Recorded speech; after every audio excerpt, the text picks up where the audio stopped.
Cheska? Kain na, may dala akong pagkain. Actually, nakapaghanda na ako. Aba, saan galing to? Ang dami ah.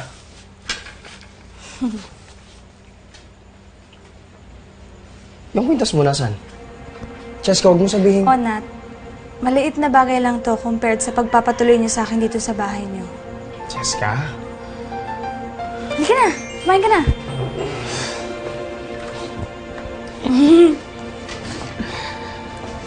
Si Tenten nga pala, tsaka si D-Boy. Wala pa ba sila? Ah, baka pinakain na ni Chaaning. Naku, mukhang tayong dalawa lang kakain ito. Ang dami pa naman. Sus, ikulang pa yan sa'yo eh. Grabe, tingin mo sa akin, masiba.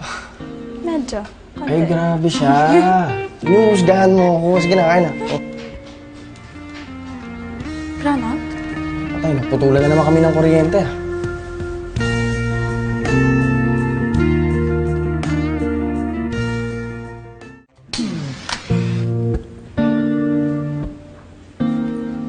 Ayan. Oh, di ba?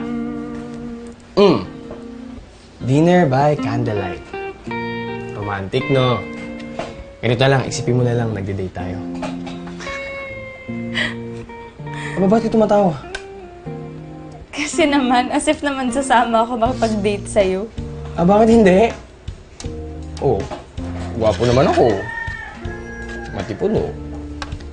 Hindi man mayaman, eh, mabait naman. Diba? Mabuting kaibigan, matulungin, at higit sa lahat, maaasahan. Diba? Oo na, sige na. Pero hindi ko pa rin nakakalimutan na niloko mo ko noon. Grabe siya, akala ko ba pinatawad mo na ako? Ito na to, oh. Totoo na to. Wala nang pagkukunwari. Totoong onat na to. Okay? Totoo na. Actually, mas gusto ko naman talaga si Onat kaysa kay Nate eh. Talaga?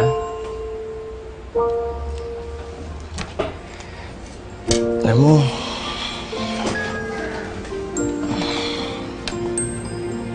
gustong-gusto ka rin yun, ha?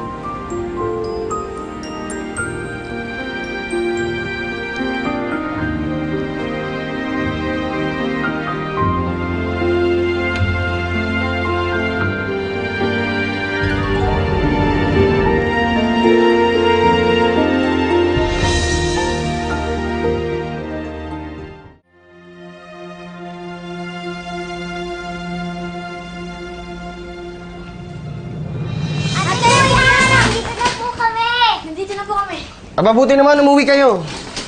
Gabi na, ha? Ano to? Nagdi-date po ba kayo? O hindi, kasi naputulan na naman tayo ng kuryente. Kaya ganito. Eh bakit parang magkikis kayo? Ha? Hindi ah. Hindi kaya. Uy, magkikis sila! Hoy, kayong dalawa malisyoso kayo masyado, ha? O, anong balita kayo, Chaaning? Nakadilihensya ba kayo? Opo, kuya. Ayun. Oh, dami nito. Ayos ah. O, tara, upo na, dali. O, tanong ganun. Ay, hindi na kuya. Kumain na po kami. Tsaka ayaw po namin makaistorbo. Sige lang, gawin niyo na lang po yung ginagawa niyo. Maglalaro na lang po kami ni Tenten sa labas. Sige po. Aba, Biboy, loko-loko ka, ha? Hoy, bumalik ka kayo dito. Ano pinag-iisip niyo, eh? Kain na tayo.